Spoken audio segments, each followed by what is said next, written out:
Ladies and gentlemen, thank you for tuning into the Ground and Pound cast. We are recording this the morning after an incredible UFC Fight Night that happened yesterday afternoon.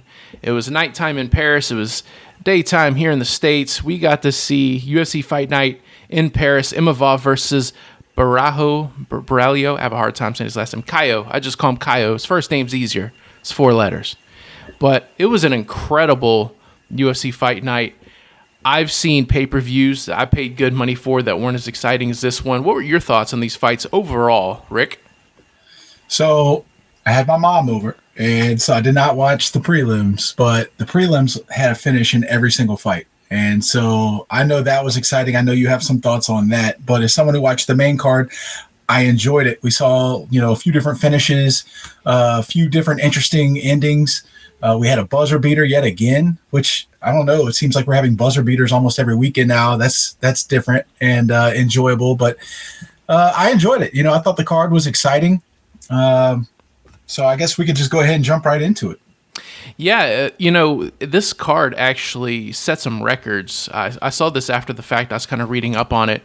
It beat the record for the most KO TKO wins in UFC history on a single card, and It tied for the most finishes overall. It was most TKOs. We had a whopping 2 submissions. All the rest were knockouts, not counting the 2 decisions that we had.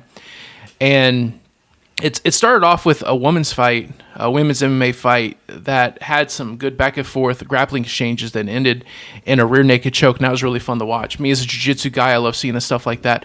But then most of the rest of the night was just slugfest, a lot of KOs and TKOs, and there's one fight in particular I want to talk about on the prelims. Before we jump into the main card, I'm about to throw some shade at Herb Dean for being one of the worst referees I've ever seen. So you have this fight, Caio Fernandez, I might be mispronouncing that, Kaue, Caio Fernandez versus Harry Hardwick. Harry Hardwick making his debut in the UFC.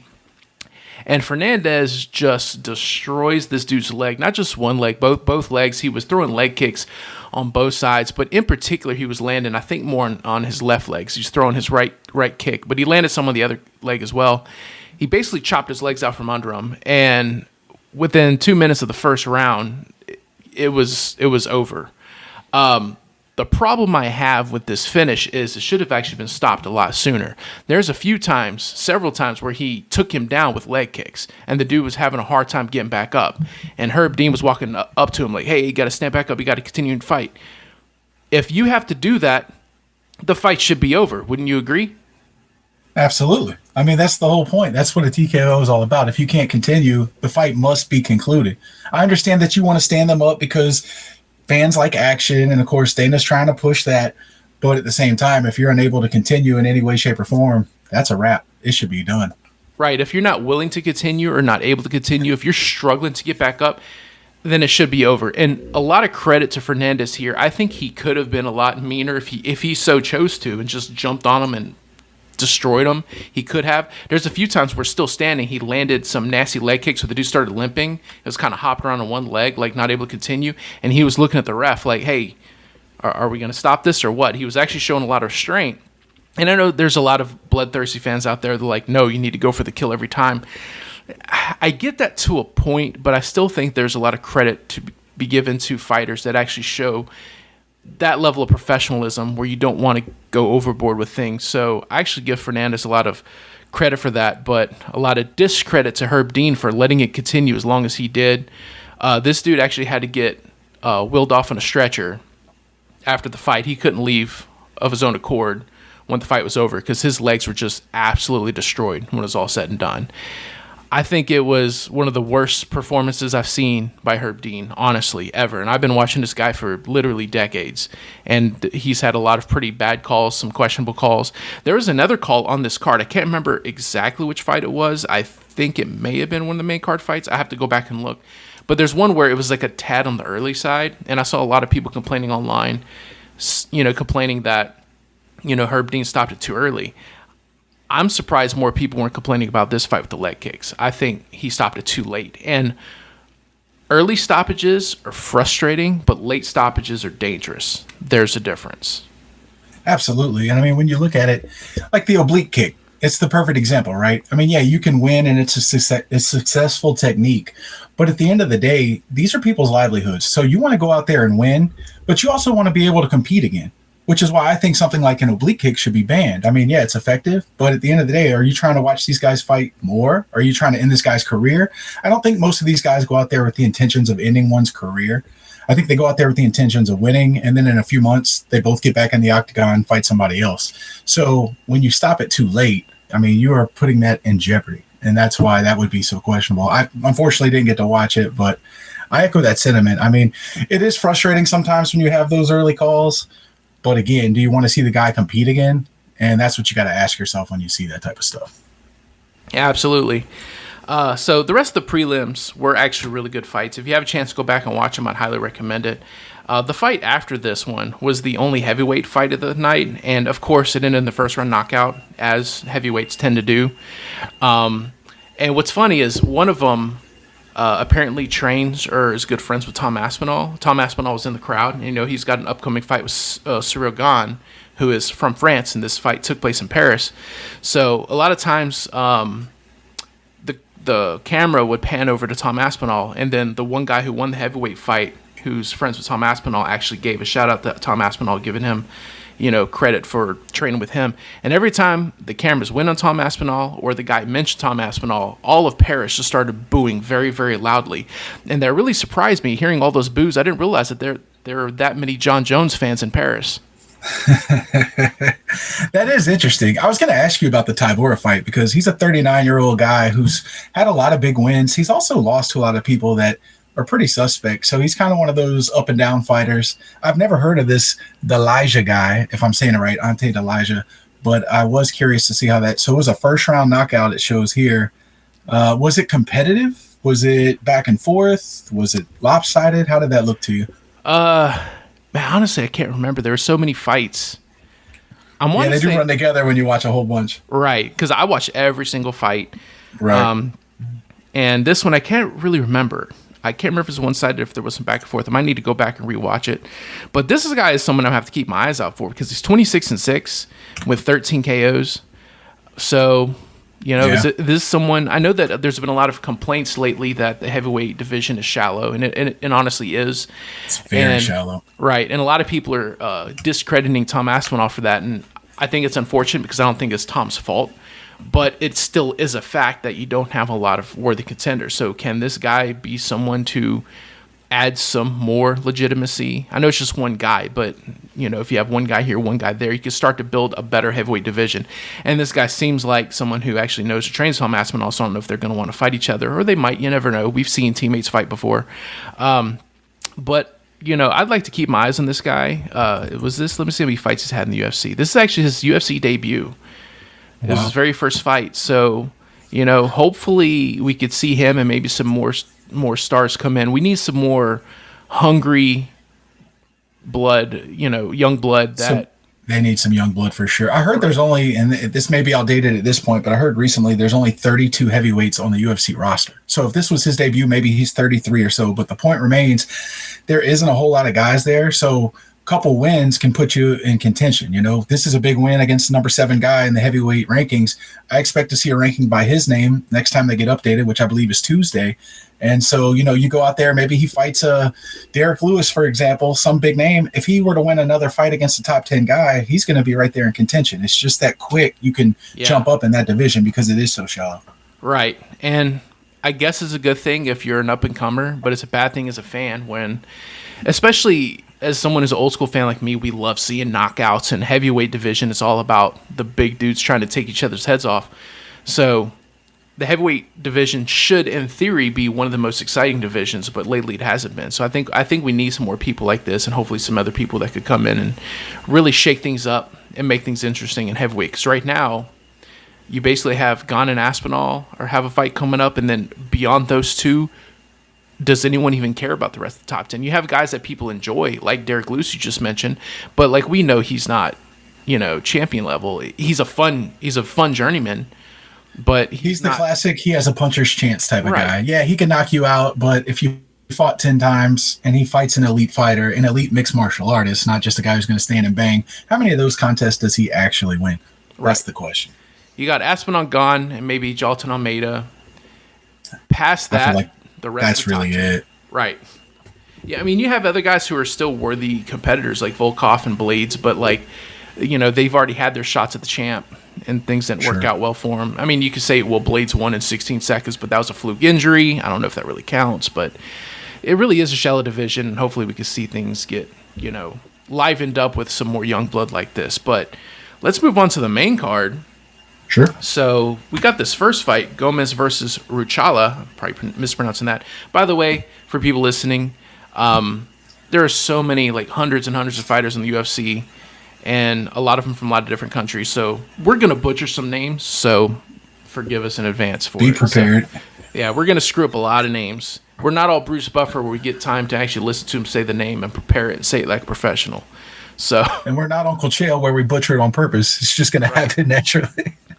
Like Sergey Pavlich and Merab Dilavishvili, or however you said it that one time. That's right. He had some pretty crazy ones. Absolutely. So anyway, Gomez versus Ruchala, the first main card fight of the night, and also the first one to go to decision. What you think about that fight? Featherweight fight. Yeah, featherweight fight. A couple younger guys. Looks like they're trying to get in contention, make a name for themselves. It was pretty good back and forth. It was a stand and bang type of contest. They did have a couple takedowns each, but for the most part, they were on their feet. I found it to be entertaining. I didn't really think either fighter was super impressive, though. I know that was kind of a position where once you get on a main card, you're trying to really elevate your status, and you're going to have a lot of eyeballs. Nobody really stood out to me. Gomez with the win. We'll see where he goes. I think I guess I could look here real quick. I'm not exactly sure how old he is, but he's 15-3. He's got 7 knockouts. He's a knockout type of guy. 2 first-round finishes for him. Again, nothing really stood out for me with his performance. I think he might be somebody who could be decent, but that featherweight division's pretty heavy, pretty stacked. So he's got a ways to go before he really puts himself in a big title type of fight or even a big fight for contention. Right. One thing I did notice about this fight was a little interesting. Pretty much everyone that I saw talking about the fight and people I was watching the fight with, or discussing it with, I should say, we all had it 29-28, but one judge gave it 30-27 to the guy who is French in Paris.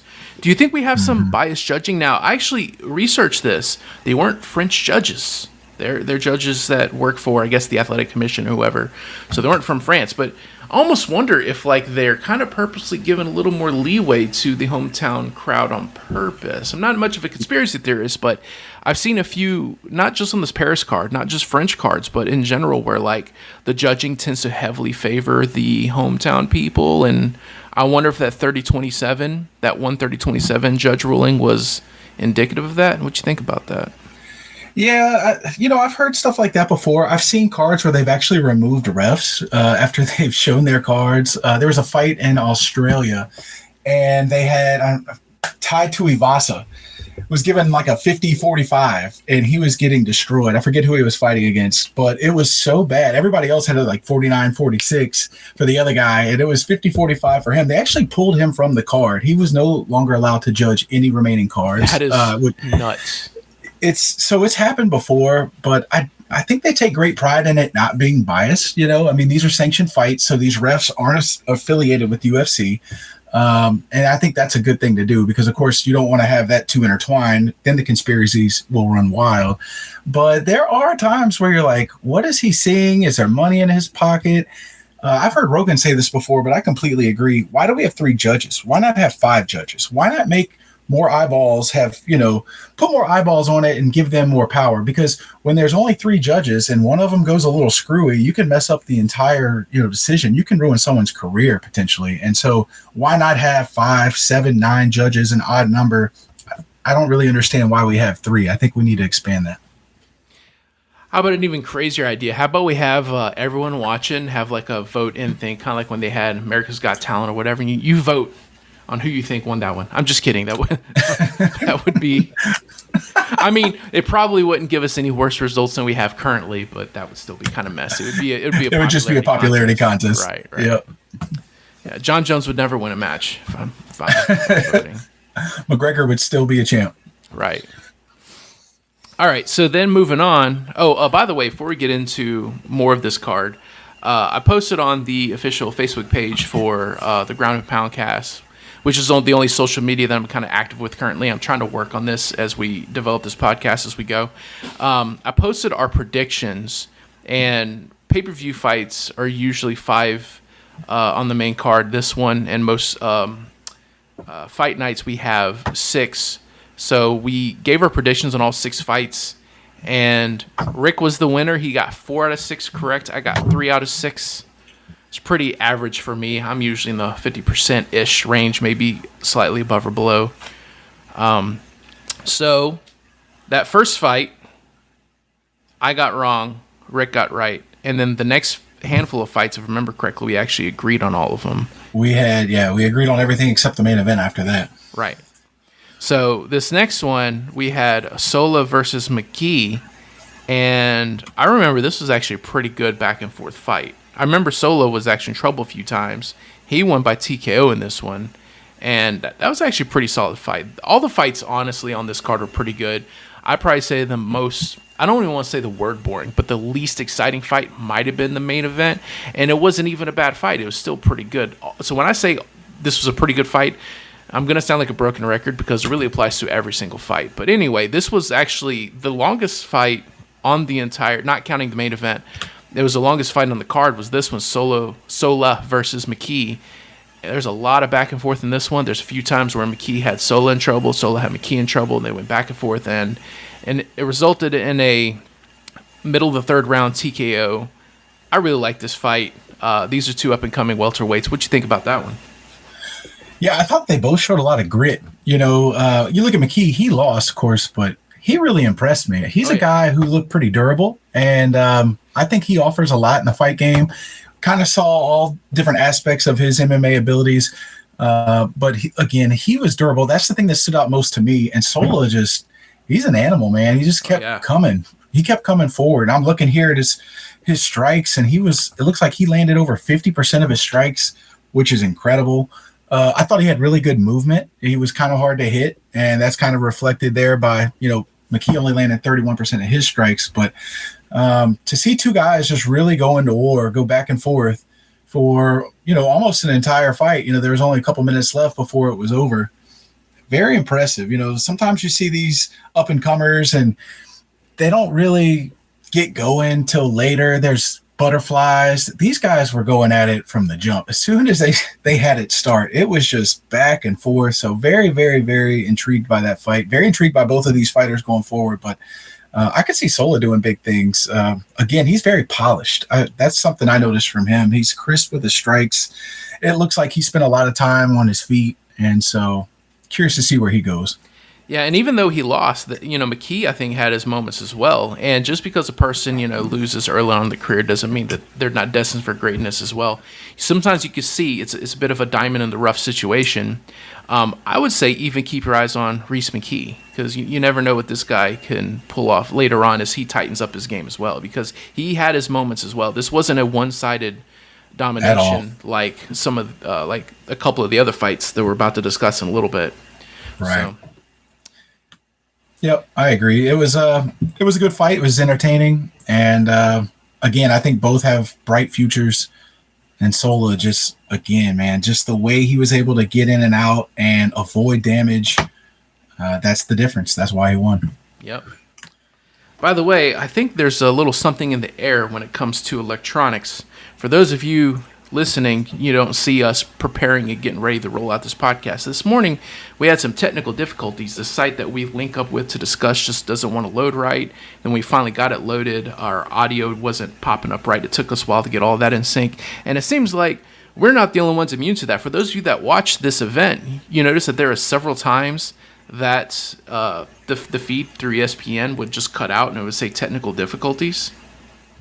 Absolutely. I took a picture of it and sent it to you. I was making sure it wasn't just me. I guess ESPN's about tired of the UFC now that they're going different ways. Yeah, They're not putting the resources into it. I was actually going to say this. I think I know what happened. I think it was some tech that works at ESPN that's bitter about the Paramount move, so he was like trying to sabotage the event, trying to get a little stick into him one more time. It seems like the quality in general has gone down over the past few months as well. A lot of buffering, and it's not like I have a bad internet connection, so I'm not exactly sure if that's related or not. But yeah, ESPN Plus had quite a few issues lately. Yesterday was worse than most, though. I mean, there was considerable amount of time where there was no picture whatsoever, and that was pretty disheartening. Well, I'm putting the conspiracy in our viewers' ears or our listeners' ears right now. I'm saying it was some ESPN tech that's bitter about the Paramount move. That's what's happening. That's what's going on. I'm making it official. I mean, not really.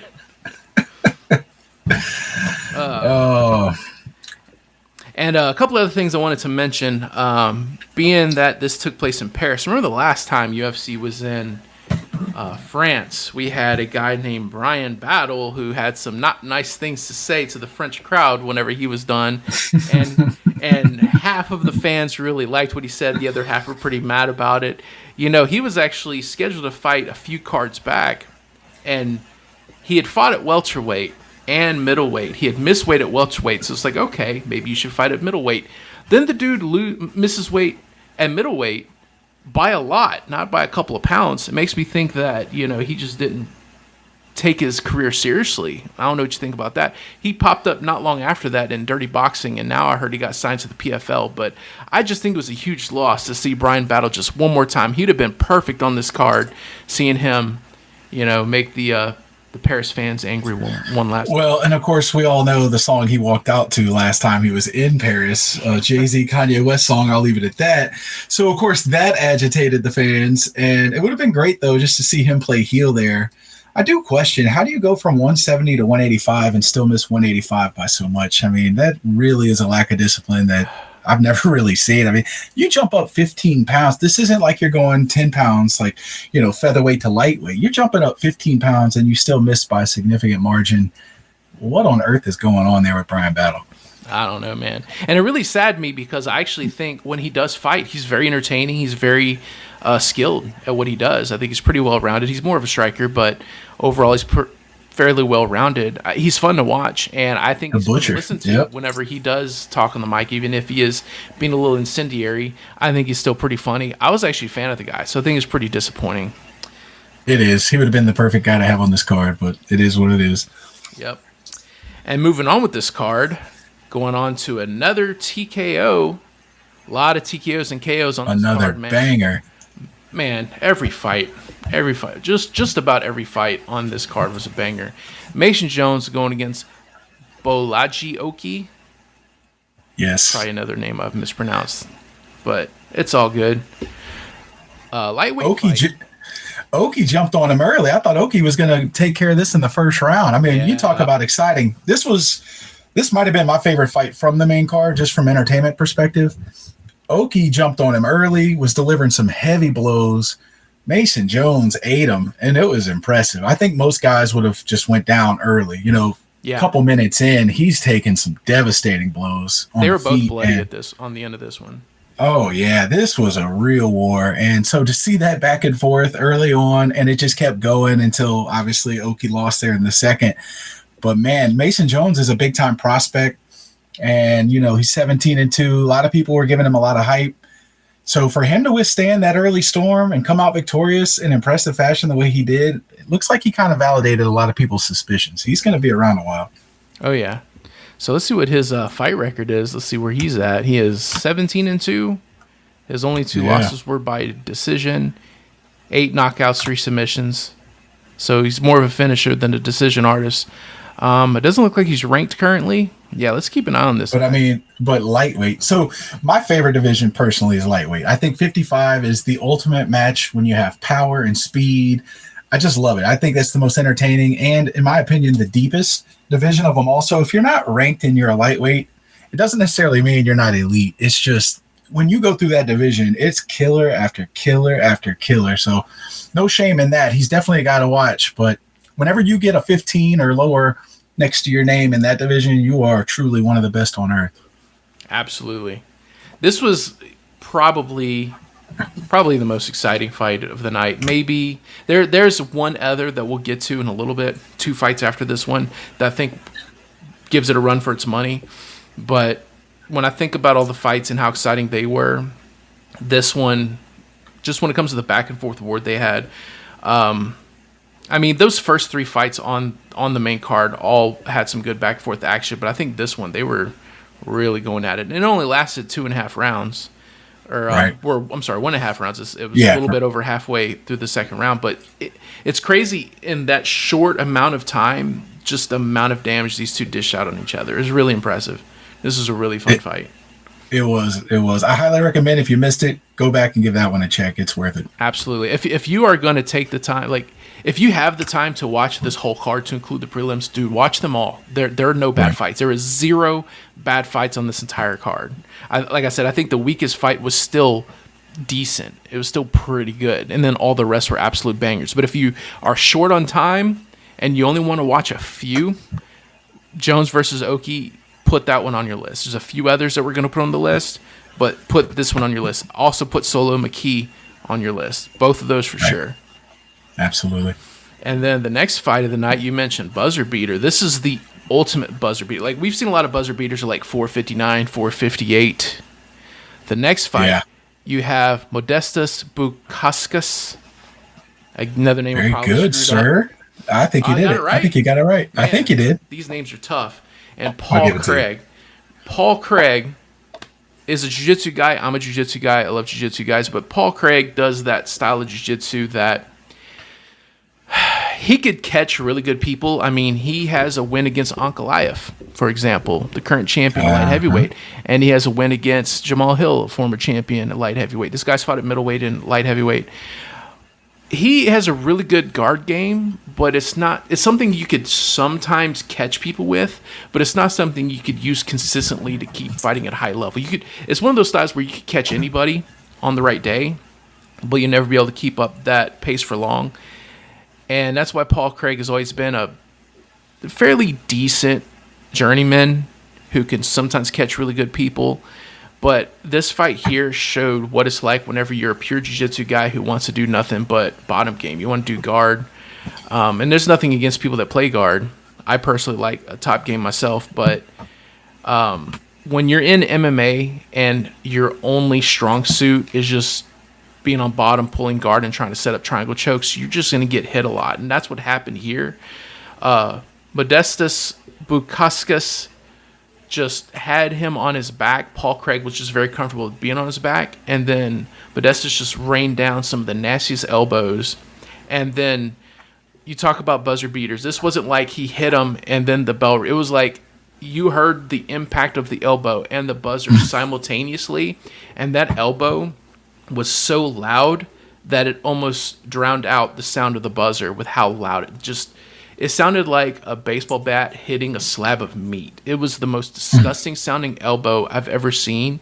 And because it was right at the buzzer, you're left with the question like, oh, was that a really nasty hit and he was saved by the bell? Or is it over? And when the ref walked up to him, Craig was just laying there, just stunned, and it almost didn't seem like he didn't know where he was at. And the ref had to call it. That was a nasty, nasty elbow and just a crazy buzzer beater. So I had a couple thoughts on that. You mentioned Craig obviously has a really good jiu-jitsu game. He works off of his back. Bukauskas was aware of that. And so, Paul Craig's laying there on his back with, 20, 15 seconds left. And I noticed, I was like, was he going to go into the guard to try and finish him? With about 10 seconds left, he did go into that guard. But he knew, like, I can survive 10 seconds. He's not going to get me in anything that's going to get me out of here in that amount of time. So he entered the danger zone. He took the risk. And to your point, delivered a nasty elbow. And once he delivered the elbow, had Paul Craig popped up, the fight's not over, right? They'd go to the second round. Yeah. It was the fact that Paul Craig just was limp. He was just laying there. And it was like, at that point, they had to call it. But that's one of the nastier elbows you'll see. Most people aren't going to go into Craig's guard, but the fact there was so little time left in the round, that's what invited him to go. And, man, he absolutely finished in style. some people can withstand some elbows. I personally think that's the worst position to be in MMA. When there's a guy on top of you, whether it's full mount or even if they're in your guard, but they're raining down the elbows. Yikes, that's not where you want to be. And he got one clean and just, I think it cut him wide open too, if I remember correctly. And he was just laying there leaking. So, what a brutal finish. It was a good fight. But man, Paul Craig, it's a dangerous game you play when you're on your back the whole time. Obviously he's very good at what he does, submission specialist, but that's kind of the give and take of that position. There can be a guy on top of you who can rearrange your face. And that's what happened. And I like Paul Craig, but at 37 years old, I don't know how much more Paul Craig we're going to see. Right.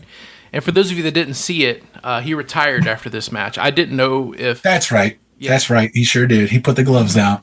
Absolutely. I don't know if he announced that to a lot of people. It slipped under my radar at the very least. But when he got done, he put his gloves in the center and retired. And I saw a lot of people talking online about it. Good. I'm glad he retired. The dude sucks, blah, blah, blah. And it's these armchair warriors that don't really give him the credit that he deserves. As I said before, he plays a dangerous, style of jiu-jitsu and MMA that is, playing a guard game. And his record, if you look at, the people he's won and lost to, it's journeyman. Ankalaev only has one loss, right? I mean, the only loss on his entire, and he's the champ right now at light heavyweight. His only loss is to Paul Craig.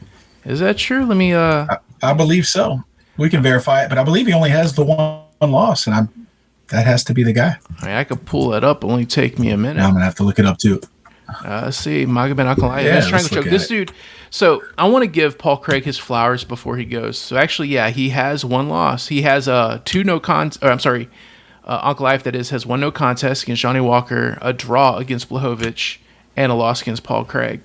So Paul Craig, as I said before, he's a journeyman, but he has that style where he can catch anyone. He gave Jamal Hill his first loss. I know a lot of people like to hate on Jamal Hill because of his, personality and attitude and stuff like that. But the fact is, Hill did eventually become champion, so he can't be that bad.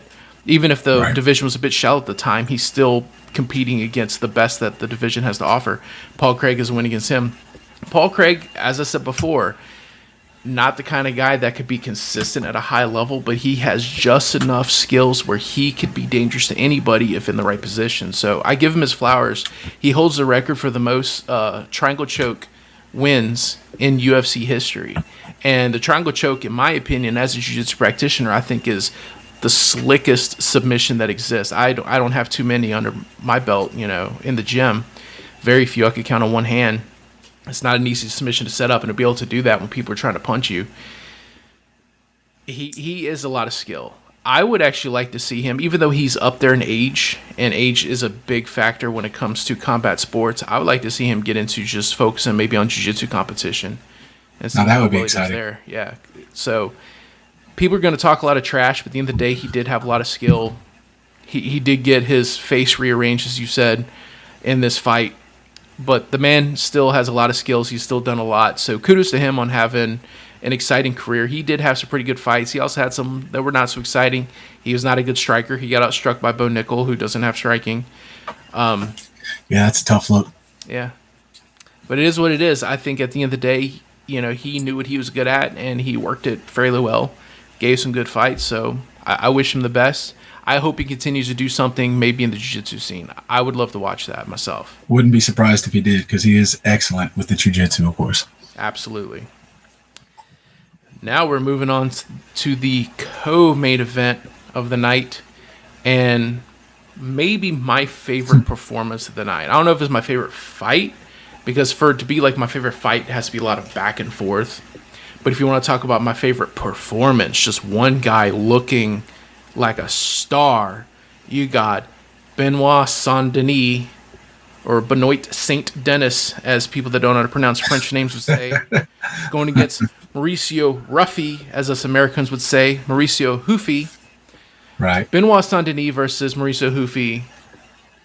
I was completely shocked by this. I went in thinking that we're going to see the fight nerds just run this main card with the co-main of the main event, and Benoit Saint-Denis just had other plans for us.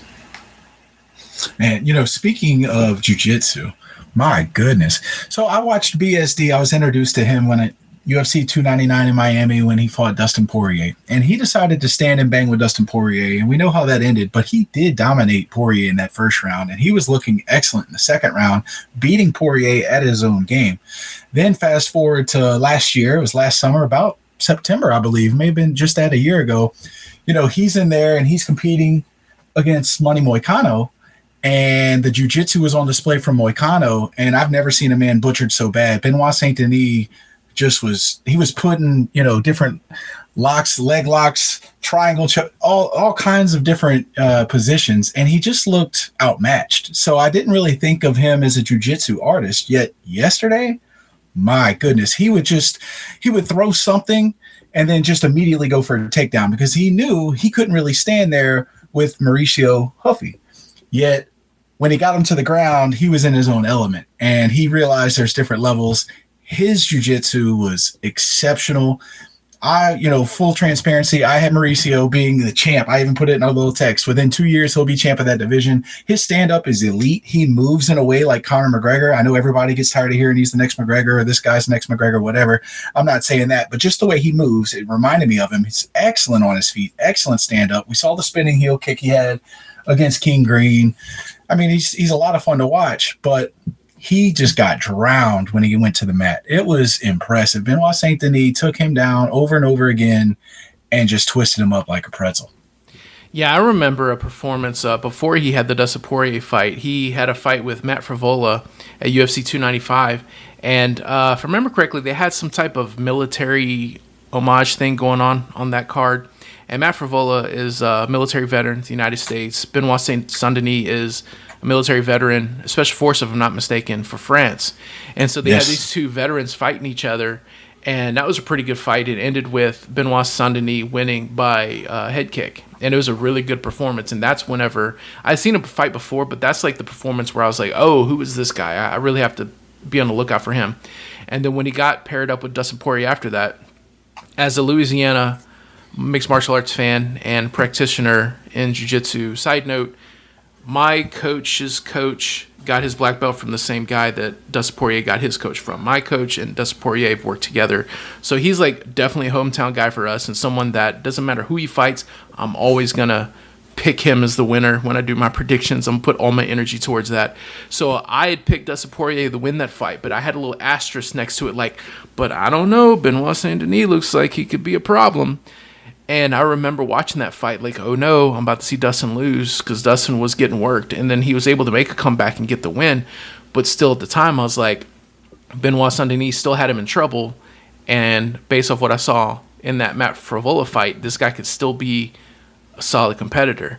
And then when he got outworked by Moicano, I guess he just had an off night. I don't know.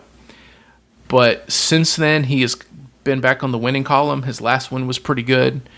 He got an arm triangle choke, but this performance, that's why I said when I first started talking about this fight, in my opinion, the best performance of the night. There are actually multiple performance of the night bonuses that went on in this card, but I'm just talking about, in my opinion, who had the best from beginning to end, just completely in charge performance. I got to give it to Benoit Saint-Denis, the absolute star of tonight. He is, for the record, a black belt in judo and a brown belt in jiu-jitsu. So his takedown game's on point, his submission game's on point. When he got his hands on this guy, it was just bad all the way around. So kudos to him for giving us one heck of a fight. It was, and kind of a dangerous fight because, Benoit Saint-Denis goes into that fight as a ranked fighter, 12 or 13 in the rankings. And, of course, Mauricio is this big-time prospect from the Fighting Nerds. And with a win, of course, would have put himself in the rankings. So for him to take this fight, and look so impressive in doing so, big shout out to Benoit Saint-Denis. That was a big win, and definitely curious to see where he goes from here. But again, these are the type of fights you got to be leery of. He's a veteran of the sport, and when they start pairing you against these up and comers, much like when Poirier fought Benoit Saint-Denis, they were trying to kind of get that shine off of Poirier and give it to Benoit Saint-Denis, and he lost. It's the same type of thing here. I saw Hoofy is okay. Here comes the prospect. He's going to get the big win against the ranked guy and move himself up. Benoit Saint-Denis wasn't having it. He absolutely dominated. It was very impressive. Yeah, this might be probably the most one-sided fight of the night that I could think of. I'd probably have to go back and watch them all. there are a few where I think when one person was in charge, they stayed in charge. We had a lot of quick finishes. We had 1, 2, 3, 4, 5, 6, 7 first round finishes. So we had a lot that were definitely one-sided. But this one, I can't think of any point where Hoofy looked like he had anything going for him in that fight. Well, I'm looking at it here. This kind of tells the tale, and sometimes statistics can definitely be misleading. But here we go. We're talking about a stand-up artist in Mauricio. The man landed 6 strikes. Bro. 6. It was domination. Yeah. Well, in 2 rounds. 1 full round and 3 minutes of the second round. Yeah. So, I mean, again, big shout out to BSD. He just can't wait to watch him fight again. He just he did. Like he was all over him. It was pressure. I think that's really what it was. It was just pressure. He did not let up the pressure on Hoofy. He got on him. He did not let him go. He took him down. He would work him. If Hoofy got back up, he would take him out again. He just did that. And eventually, it says officially face crank is what it says online. But if you look at it close, it was like half face crank, half choke. It's a little bit of both. I've been in positions like that before, and it could definitely be both. You know, he got... I don't think it was under the chin, so I think that was a correct call. But yeah, either way, uncomfortable position, obviously. It's a rear naked choke technically, but it was like a rear naked face crank. Yeah, exactly. So exactly. So the fight nerds, once upon a time, were just dominating. They kept talking about how they don't have any loss in UFC if you at least count their main guys, because there's like some smaller people that fight with the gym that don't have a big name who actually have a couple losses that you just don't really mention. But like of their main 5 or so big guys, none of them lost until we had, last month, I think, Protest lost against Ian Gary. Yeah, Ian Machado, yeah. But that was still... And he looked like he was about to win that fight. You know, at the end, he was coming on strong, so it's not like it was a poor showing. Right. So it's like, okay, Protest could make it back, and we still have Hoofy, and we got Caio that are in the mix, and Jean Silva, who we'll be talking about a little bit. But this was just not a night for the fight nerds, because Hoofy got demolished by Benoit Saint-Denis, and then the leader, the founder of the Fighting Nerds, fights in the main event of this card against Nasruddin Imavov, and my goodness. Talk about this fight, man. What are your thoughts on this one? So I'm looking at this. Interestingly enough, they each landed 89 strikes. I'm looking at Imavov landing 52%, Caio landing 47%. But it just felt like, to me, Imavov was in total control. You know, it looked like for every round, for the most part, he kind of controlled the octagon. He pushed the pace. Caio never really felt comfortable. It didn't seem. Imavov seemed fine standing there in the fire, exchanging. He didn't attempt one takedown. He was perfectly happy with standing there. He rejected all 5 of Caio's takedowns, and so he kind of had the fight where he wanted it, and he looked in control. Imavov is a guy who, of course, beat out Asanya, knocked him out, standing there with him. Very talented up-and-comer. And I will say this, not to jump into another subject, but these are 2 guys who are fighting to really see who's going to get to fight Chimaev next, in my opinion. If one of them looked really exceptional, it seemed like that would be, the next opponent for Mr. Chimaev. Imavov, as good as he looked, he still left a little to be desired. There needed to be a finish in this fight, in my opinion, and we didn't see that. He's excellent. He's number 1 contender. He's been number 1 contender now for like a year. So he's definitely worthy, and maybe he will get that opportunity. Especially at home and in front of his French crowd, I thought he was going to be able to maybe finish this guy. But Caio's a guy who's won 17 in a row, or 17 fights where he hasn't had a loss. He did have a no contest. So it's not like it's an easy opponent. Imavov, excellent work in this contest. But again, I just think he needed to get the finish to be able to elevate himself into a lock for that title fight. I'm not sure he did that. Yeah, and this is another interesting one. This is the only other decision of the night, and a lot of people had it 49-46. Who the judges had it 49-46. A lot of people online were saying 49-46. A few people had 48-47. I will admit that there were a few rounds that were pretty close, and it's like, it could go either way. But once again, we have one judge, 50-45, giving every round to Imavov. Yeah. And again, Imavov... He is from Dagestan originally, but he currently lives in France, fights out of France, so he's still a hometown guy technically. I I don't know. I didn't know he was from Dagestan. That's okay. Learned something. He's originally from Dagestan. Okay. And moved to France. But once again, all rounds went to him by one of the judges, even though I guess at the end of the day, it doesn't matter because he would have won anyway. The right guy won. Yeah. Right. So I'm not sure. I'd have to go back and watch it and like really like slow it down and break it down round by round and count punches and stuff like that. But I feel like 49-46 or 48-47 would have made more sense because there were some really close rounds. 50-45 to me is just ludicrous. Again, not that it matters. It doesn't change anything. But just again, 2 judge decisions on this where most people do not give the winner all of the rounds, yet one judge in both those fights gave the winner from France all of the rounds. Just seems a little suspicious. Just throwing that out there, you know. Just saying. You know, it is what it is. Right. But yeah, no, you're talking about the winner going to face Chimaev.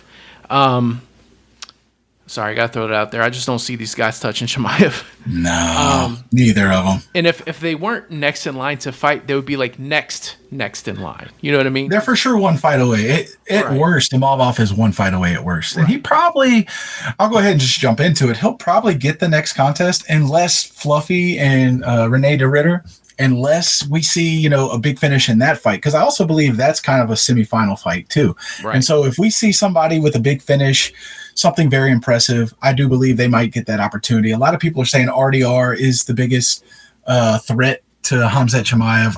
I just don't see it. I don't know. I could be wrong. I know that he fought Bo Nickel, and we all know Bo Nickel's a very accomplished wrestler, and I just think Chimaev's a whole different level. He is a whole different monster, and as much as we talk about his wrestling, his stand-up is just as exceptional. This is a guy with just as many knockouts as submissions. Most people don't realize that. Chimaev's dangerous on the feet. We've seen him knock out a guy in one punch in Gerald Mearshart. We saw him stand and bang with Gilbert Burns. We saw that he has a chin. So I don't really see anybody giving him a tough contest anytime soon. Imavov, I do think he can stand there and throw, but again, he's just going to get drugged to the ground. And then if he fights RDR and they're worried about the ground game, I think, he can knock him out. So we'll see. That fight's October 18th. I really like Fluffy Hernandez. That fight he had against Roman Dolidze made me a big fan. He has got a street fighter style. It reminds me a lot of Nate Diaz. And so it's interesting in that, sense, but I don't see anybody really threatening Chimaev at all. Yeah. So Imavov is at least close to that fight. You do have RDR and Hernandez also in there with the mix. Another person you can't really forget about is Sean Strickland. I know he lost to DDP twice, but sometimes you have rotating title syndrome. You have another former champion that's still ranked really high. Give him one decent win. It would not surprise me if they put him against Chimaev since they kind of have some online beef anyway. UFC does stuff like this. I remember a couple years ago I was telling you, or maybe not a couple years, maybe like 1 year ago, I was like saying that I would pick Sean Strickland to win because I think he has good takedown defense and superior striking. But after watching the last few performances by both these guys, I've kind of changed my opinion on that. I don't think Sean would win that one either, but it would not surprise me if they even put Strickland up there ahead of Imavov because Imavov's win yesterday was good, but it wasn't exceptional. And with Sean probably nearing the end of his career, and if they want to set up that fight, it wouldn't surprise me if they go ahead and keep Sean one step above Imavov to get that title fight. Wouldn't surprise me if it happens, is all I'm really saying. And speaking of Sean Strickland, so, part of his anger management thing that he is going through is he has to be a coach for women's MMA now. You heard about that? I sure did. I've seen pictures. He looks like he's very thrilled to be there. Yes. I think this is actually a really bad move because a lot of people say that women's MMA is very boring, and now it's going to even be more boring if they have Sean Strickland as a coach. So yeah, I don't know about that. I do think that if you saw Sean Strickland in the corner, when I think of boring, I don't think of Sean Strickland. He's many things. Boring isn't the word that comes to mind. I don't know. I guess it depends on the performance. Sometimes it's like jab, teep, decision. Yay, Well, that's a fighting perspective. I'm thinking more of a personality perspective. I think if he's standing in the corner, I don't think it's going to be boring. He'll probably be yelling and saying things that you wouldn't want to repeat in front of your family, and that just adds to the charm of Sean Strickland. How long before his infamous phrase, "Here's the thing you guys," changes to "Here's the thing you gals"? Here's the thing, you guys. Yeah, I think that, I don't know. He's probably not changing that. It's going to be you guys. Right. He's not changing anything. He's unapologetically Sean Strickland. It is what it is, man. He is Sean Strickland. He is. One thing I give him credit for is he is not a sellout to anyone or anything when it comes to being who he is. Yep. Love him or hate him, he's him. There's something to be said for being authentic. Right. So that's basically the recap for this card. We also have just next week. We have a lot of fight nights that are just back to back to back.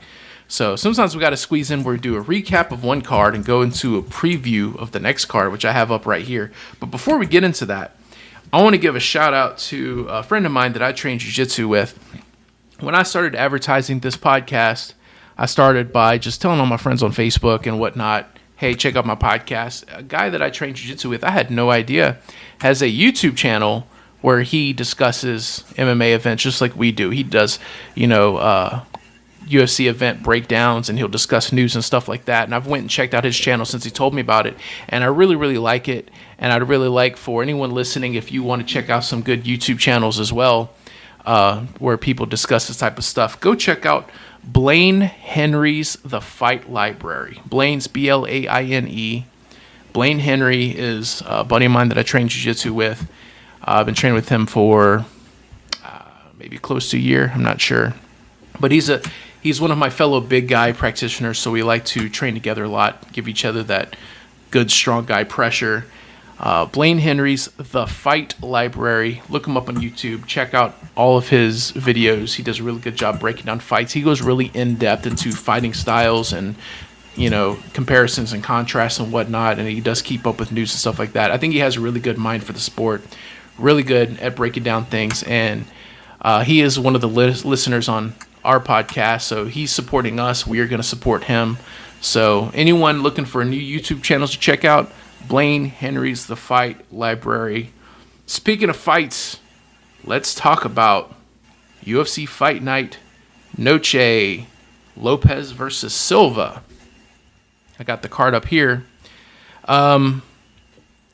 Just looking at some of the names, I only see a handful that kind of stick out to me as being fights that I'm interested in. But as we learned from the fights yesterday, just because it's names you don't know doesn't mean that it's not going to be an exciting card. You don't know until it's happening, right? There's been times where I spent money on a pay-per-view. I was really excited for what should be a really exciting card and end up having a bunch of slow fights. So you never know. So looking at this card, I see a few fights I'm really interested in. One I'm really interested in particular. So, do you have this card pulled up right now, Rick? I do. I'm looking at it right now. I'll just go ahead and say I mentioned Alexander Hernandez recently in our first podcast, actually. And he is on this card. He's turning around real quick. He is going to be the main event of the prelims. That's going to be interesting to watch. He's been on a little bit of a tear here lately, and he's fighting Diego Fiora. Don't know anything about him. Not going to lie to anybody. But I am interested in watching Alexander Hernandez. And, of course, the big familiar name, Kevin Gastelum. Of course, he's on the downhill side of his career. He's going to be in a contest. I'll be interested to see Jared Gordon. So, yeah, I love Gastelum. He's game. He's going to come and he's going to bring it. Absolutely. And that's always – there's no such thing as a bad Gastelum fight. No. So that's going to be worth looking at, a middleweight fight. I see Jared Gordon on this card. I firmly believe he beat Paddy Pimblett. I won't be convinced otherwise. I do believe Paddy's evolved a lot since that fight, but yes. In a vacuum, Jared Gordon won that fight. Most people would agree. That's kind of why Paddy fell back a little bit with his popularity. A lot of people thought he was not deserving and one of Dana's pick people. He has the Dana White privilege, so to speak. But Jared Gordon is going to be somebody worth watching as well. And then, of course, the bigger fights we can break down if you'd like. Yeah, so one more I'm going to talk about in the prelims that I'm a little interested in is Tatiana Suarez versus Amanda Lemos. I know a lot of people aren't as excited about women's MMA. Tatiana Suarez, I think this is an interesting fight. The reason why I find this an interesting fight is because she was undefeated, and they allegedly say every combat sport she's ever competed in, not just MMA, she was undefeated like her entire life, and works her way all the way up to fighting Zhang Weili, who I think is on her way to be the women's GOAT, maybe neck and neck with Amanda Nunes probably. And Tatiana Suarez looked really good in that first round up until the last minute-ish, probably. And then Zhang Weili was able to turn around and just control the next 4 rounds in a row. We're not going to deep dive into that fight too much because it has nothing to do with this card. But it kind of put a question mark on Tatiana Suarez. You know, is the hype train real? Was it that she just faced a really, really good competitor in Zhang Weili? Or is it that she just faced really weak competition up to this point? Amanda Lemos is actually no joke in her division. She's a really good fighter. She has a pretty solid record. Let me pull it up real quick. 15-4. 8-3. I'm sorry, 15-4. You're right. Yeah. 8 wins by knockout, 3 by submission. That's what I saw. Right. Yeah, she's 15-4. So this is, I think, a really good fight to see. Is Tatiana Suarez still someone that you should consider a threat in that division? Considering that Zhang Weili, for those of you who haven't heard, has vacated her title, is moving up a weight class, so she could go fight Valentina Shevchenko. So now it's going to be Mackenzie Dern facing, I can't remember her name off the top of my head, for the vacant title. And I know how she looks, but I don't know her name. Right. She has a very weird last name, but anyway, the reason why I'm mentioning all this is because, like, can Tatiana Suarez again become a threat in this division now that Zhang Weili's moved out of it? So I'm going to be interested in this one because Lemos is also no joke, and we'll finally get to see, is the hype real behind Tatiana Suarez? So that's going to be one of the other fights that I'll be paying attention to on the prelims. And so I guess we could. So this card isn't as big as Noche last year. Of course, Noche was at Sphere. That was hyped up for about a year. Oh yeah, absolutely. And they had all kinds of big fights. Diego Lopes, of course, was on that card as well. Diego Lopes in his last fight, or against Volkanovski. I don't know if that was his last fight, but when he fought Volkanovski, it was his last fight. Yeah. He threw no leg kicks. He attempted no takedowns. And that is something that stood out to me. Fighting Gene Silva, you better be well-rounded. But I do think this will be a stand and bang type of fight. There's 0% chance this isn't super entertaining. I think it's a great fight to headline this card. Of course, Gene Silva's a fighting nerd as well. He's going to have to try and salvage their reputation a little bit because, of course, they've lost their last 2 fights in a row here. I actually think Gene Silva will beat Diego Lopes. I think Diego Lopes is... Yeah, that's a little bit of an upset, but I do believe he's special. Diego Lopes is all heart, and I love Diego Lopes. He's one of my favorite fighters to watch. But I do believe Gene Silva is just a little more crafty and a little more well-rounded. And we'll see. That's the beauty of it. We don't know, but we're going to find out. And I do see this being just a bloody mess of a fight, though. I don't see this being quick in any way, shape, or form. So... Yeah, so it's up to Gene Silva, I've heard it pronounced both ways, to save the reputation of the fighting nerds. But I just want to say real quick, the reason why the fighting nerds are on the decline right now, I think it's actually my fault. It is. It's totally my fault. So I need to tell everybody about the curse. It's official. We now have a curse, a sports curse in MMA. And we've already had some before, but we have a new one. So... if I buy a t-shirt supporting a fighter or even a group of fighters, and if I wear that shirt on fight night, they're going to lose. It's just going to happen. I bought a really cool looking Alex Pereira shirt where he's landing a hook on somebody and it says like Poatan wins, fatality. It looks really cool. And Mortal Kombat-esque. Yes, very Mortal Kombat-esque. You could tell. It's an easy shirt to find. I've seen Alex Pereira wearing this shirt. So I bought it. And the very next fight that he had, I actually didn't wear it that night because I think I'd worn it like the day before. So it was like, in the dirty clothes or whatever. So I didn't wear it. And he won that fight. So I was like, I didn't get to wear my Alex shirt on the Alex Fight Night. I'm going to make sure I do that the next time. So the next time he fought, I wore the shirt. That's when he fought on Goliath and lost. I was like, well, dang. Got myself a really cool Fight Nerd shirt because I was really following those guys since Kaio's last fight and watching Protests and Hoofy. I was following all these guys, and I was really impressed with all of them. So I was like, man, I really like these Fighting Nerds guys. I want to get something to support the whole team. So I find they have a website where it's a website called Full Violence, and I think it's a company that actually helps support the Fighting Nerds. And they sell a lot of merch, not just for the Fighting Nerds, but they're like one of the main groups that they push. I bought this really cool Fighting Nerd shirt. It has like some bloody sunglasses on the back, and has cool logos all over it. And I made sure I wore that on Fight Night since we got 2 fighting nerds on the main card yesterday. I said I definitely need to wear this on Fight Night, and both of them lost. So now it's 3 different fights. I'm wearing a shirt, and the people represent on the shirt lose. And 3 times, as we know, is a pattern. So it's a pattern. It's official. I'm calling it the T-shirt curse. The ground and pound cast T-shirt curse. If I wear a T-shirt supporting a fighter, they're going to lose. It makes me think that I need to buy myself a John Jones shirt. Well, as far as the gambling advice goes, go ahead and let me know when you're going to buy another T-shirt so I know where to put my money. That would help out greatly. That would definitely help. So I'm wondering if I need to wear my T-shirt, my Fighting Nerds T-shirt when John Silva fights. It's weird for me because I do like the Fighting Nerds, but I'm also a really big fan of Diego Lopes. I'm a huge fan of him. I think he's one of my favorite fighters currently. He's like maybe top 3 favorite fighters that are not champion. So do I root for the Fighting Nerds? Do I root for Diego Lopes? If the shirt curse is in fact real and I really do like Lopes, then maybe I should wear the Fight Nerd shirt just so I could guarantee Lopes wins. I don't know. Nothing against Silva. I just like Lopes more.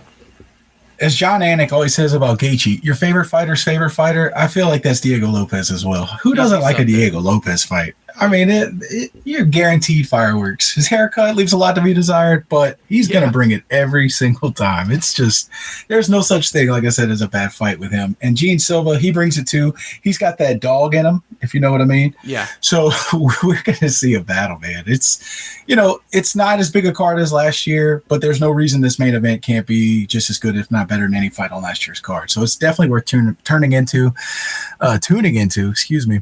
Starts at 5:00, so that's something of note. It's going to be, the main card starts at 5. It's not going to be later, so it is going to be competing with some football there, but certainly worth a watch. And speaking of guys who are always game for a really good fight, you also have Rob Font on this card, and he is banger. This dude's always in good fights, and he's fighting a guy called David Martinez. I don't know if this guy's making his UFC debut. It looks like he's had 1 UFC fight from what I'm seeing. He doesn't even have a Wikipedia page. I have his stuff pulled up on Tapology. Looks like he was actually scheduled to fight back in September. I'm sorry, it's September currently. Looks like he was scheduled to fight a few other people, and they got canceled, and so Rob Font ended up filling in. So he is 12-1. He has a really good record. He lost early. He lost a split decision early in his career, but outside of that, he's looks like he's 12-1, and he is scheduled to fight Rob Font. And 82% of his wins are by knockout, just to give some kind of reference here for everybody. He's got 18% by decision. So he's never tapped anybody out, but he's going to stand and bang. And one thing I know about Rob Font, he is going to stand and bang. So that might be fight of the night. That really could be a fight. Yeah, absolutely. So really 2 great, fights there at the end of the card, the co-main and main. And as you said, you never know when you're going to run into good fights. Just because they don't have big name recognition doesn't mean you can't have an absolutely epic fight. Oh, yeah. So, like the entire card yesterday. Like a lot of these people, there was a lot of people making their UFC debut.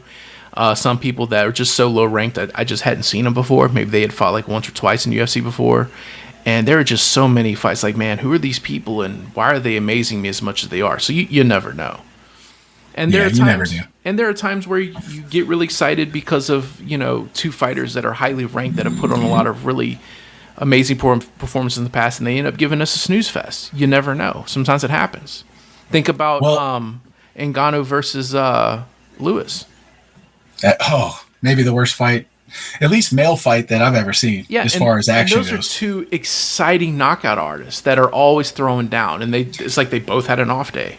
And that's probably why it was a boring contest. Neither wanted to get hit by that right hand. That was a snooze fest. But I think about last year at Noche, you had Esteban Ribovics, who was just in an epic fight. I'm still trying to get Vince to go back and watch, but he was just in an epic fight, probably fight of the year.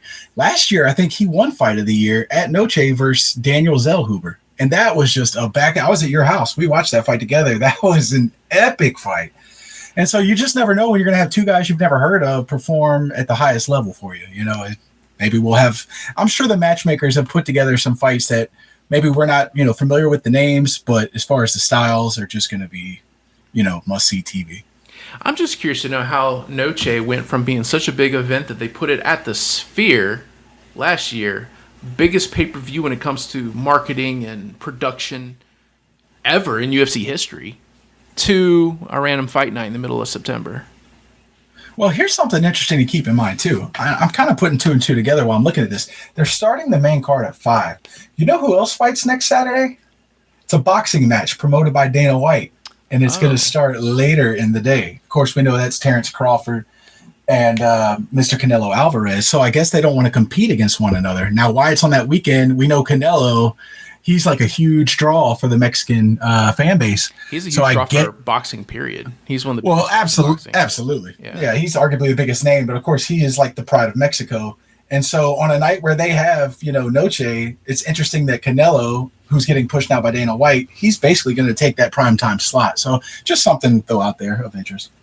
Bilal Muhammad said he has hands like Canelo. Yeah, he says a lot of things. I guess no one told JDM that.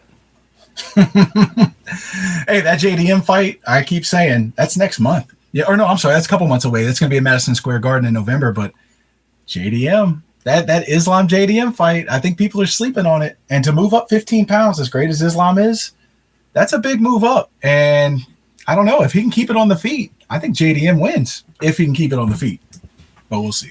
Yeah, I'm jumping the gun on that. That's a couple months away, but yeah, that I do think that is a sleeper, excellent fight. Yeah, I think that could be one of the best fights of the year, unless it ends up becoming another WrestleFest like the last Chimaev fight. And I'm not saying that to discredit Chimaev's performance. I think it was really good, but I understand from a stand and bang, bloodthirsty, just bleed type of fan that it's not as exciting. You can still respect it for being a good performance, but it wouldn't surprise me if Islam could learn how to get in and get the takedowns and get the control. If he knows he has this safe path, he's going to do it. But here's what's interesting. Bilal Muhammad, of course, famously trains with those guys, Khabib, Islam, and he tried to get JDM on the ground. Wasn't too successful. No. And Bilal is an excellent wrestler, but again, he couldn't get him down. So not to say that Bilal and Islam are at the same level, but I don't know that there's a great, vast, wide array of space between the two. So who's to say that, Islam's just going to take him down, the bigger man, just going to take him down? I don't know that I see it that way. And I'm a big Islam fan. I think he's deservedly, number one pound for pound ranked guy, but moving up 15 pounds isn't just something you take lightly. So we'll see how that plays out. Yeah, that's the biggest gap between weight divisions is welterweight and I'm sorry. Wait, did I say that right? Yeah, well, actually, it's equal. Like, if you look at lightweight to welterweight and also welterweight to middleweight, those are the biggest gaps. The biggest gap is going to be light heavyweight to heavyweight because you're going from 185. I'm sorry, you're going from 185 to 205. Well, I'm not counting heavyweight because it's like that's heavyweight's a little bit different. And actually, I'm mistaken anyway. Again, because 185 to 205, that's 20 pounds. Yeah, it's 20 pounds. Yeah. So I was a little mistaken on that. Forgive me. Look, we're from Louisiana. Sometimes our math's not perfect. All right. How dare you be human? I just think of all of the other weight classes where it's like 10 pounds, 10 pounds, 10 pounds. Then you go to 15 pound difference, and then it's 20 pounds. It's a jump. And then heavyweight is like its own thing. It's 206 to 265. You got a 59 pound variance, which is wild. But anyway, because people like all the other weight classes, they fight roughly ish the same weight. I know when after weight cut and they, unless you're Alex Pereira fighting a middleweight, that's just ridiculous. But like when they hydrate back up, they're not going to be exactly the same size, but they still are roughly ish. They're within the ballpark, right? Yeah. Where at heavyweight, it's not the same. Especially nowadays, it's a little bit closer. But I remember back in the day, you'd watch guys that probably should have fight at light heavyweight, and they just don't Randy weight Couture cutting. Yeah. And he did. But you have other guys who just fought at heavyweight that were not big heavyweights, like Crow Cop. He was not a massive guy. True. He probably could have cut to light heavyweight if he wanted to, but he didn't. So he's like, 220-something, 230-something, fighting people at 260. Jones took 3 years, to be able to be a heavyweight body, a legitimate heavyweight, not just a guy who put on some weight to fight at heavyweight. To actually recraft his body, it took time. I mean, you don't just get in there against a guy who's cutting to make 265. I think of Brock Lesnar. He would cut to make 265. You don't want to go in there at 210 pounds and fight a guy like that, You're asking for you're asking for it. Well, that's basically all I got to talk about when it comes to the fights yesterday and the fights next week. Is there anything you want to add? No, I think that's it. I think we have some exciting fights coming. I think the next UFC pay-per-view card is the biggest of the year. I know we'll get into that later, but I do think there's some exciting fights coming. And I also believe starting in January, Paramount takes over, and they're saving some of their big heavy hitters for the beginning of next year. So I think we're about to hit a really good stretch for the UFC. Right. So one last announcement, the least last announcement I can think of, unless I'm missing any. I officially have Ground and Pound Cast stickers that I'm just giving Merch. away. Merch. Our first bit of merch is stickers. And I know we have a handful of listeners, according to the analytics that I could pull on the website that we host the podcast through. I have listeners across the country, not a lot, but the majority of my listeners I know are people that know me. So if you know me, if you're listening and you want a sticker, just let me know. I have some that are, it's like 5 inches by 4 point something inches, like 4.5 or something like that. Then I have ones that are a little bit smaller that are 3 by 2 point something. So like one's big enough like for a car window maybe, and then one smaller for like you want to put on your laptop or your bottle, water bottle, coffee cup or whatever. I have stickers, really good high quality stickers from Sticker Mule, a website that produces just top quality merchandise in general, but stickers is like their main thing. So if you want one, just hit me up, let me know, and I'll give you one. If you are one of our listeners that is not around me personally, if you can find the Facebook page, just go to any post and mention it. What I'll probably do is make a post advertising the stickers. Just comment on it, and I could reach out to you directly, and we could arrange something. I could try to get a sticker your way. And yeah, that's basically it. I'm going to continue trying to work on expanding our social media. I've created a Twitter page, but I don't really use it. Well, I'm sorry, an X page, as they call it now. I still call it Twitter. Everyone knows what Twitter is. I just haven't started really using it. I have an Instagram one where I post basically the same stuff I do on Facebook, where it's just advertisements for, hey, a new episode's out. That's basically it. But I'm trying to expand our social media so we could kind of reach out to more people as needed, and people could reach out to us. I have an email address, but I don't really actively follow it. It's just for managing these other social medias. Maybe down the line, if we could get this thing built up enough, maybe we could make a merch store, and we could have stuff where you could order shirts, stickers, or whatever. But for now, I got stickers. If you want one, let me know. Either comment on one of our social medias or just contact me directly. This is Vince. And this is Rick. Yep. And and one last thing. Today is my birthday. Happy birthday to me. Hey-o! Happy birthday, sir. Happy birthday. So what are you going to do? You're going to go out for a good meal? What's the deal? No, I have my in-laws coming over, so a little backstory. My mother-in-law has the same exact birthday as I do, down to the day. And Interesting. Right, so we've done this thing ever since I started dating, who is now my wife, ever since we started dating. We always do like a co-birthday thing. We usually go to their house and do like a little birthday thing. We eat some cake and present exchange. This year, they're actually coming to our house, so they'll be coming over in a few hours, and nice. I'll be hanging out with the family. We'll have some cake, do a little gift exchange, and hang out. But even though today's my birthday and I'm supposed to be hanging out, I wanted to make sure I still get this podcast episode out because, this is way more important than my birthday. I mean, I would have to agree. It's just the Earth going around the sun again. That's all it is, really. That's all it is. But this podcast, man, it's really fun. I enjoy doing it. I like hearing some of the feedback. I have people talking to me at my jiu-jitsu gym, or just friends of mine on social media will contact me and they'll tell me, that they like it. They give me little ideas on how maybe we can improve things.